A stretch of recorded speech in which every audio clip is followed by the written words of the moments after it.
రామాయణంలో ఒక్క మాట చెబుతాడు, ఎవరో తెలుసా? జటాయువు. ఎవరికి చెబుతాడు? రావణాసురుడికి చెబుతాడు. ఎందుకు?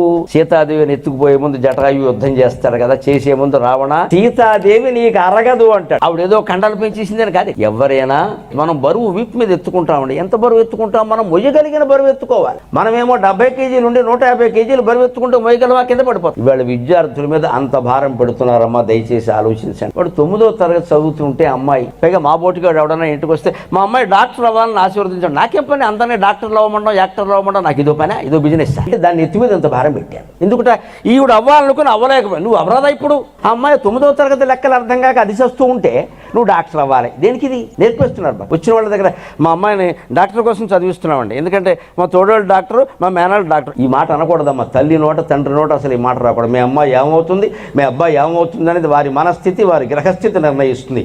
మా అమ్మాయి మంచి అమ్మాయి అయితే చాలు, మా అబ్బాయి మంచి అబ్బాయి అయితే చాలు, ఇంకే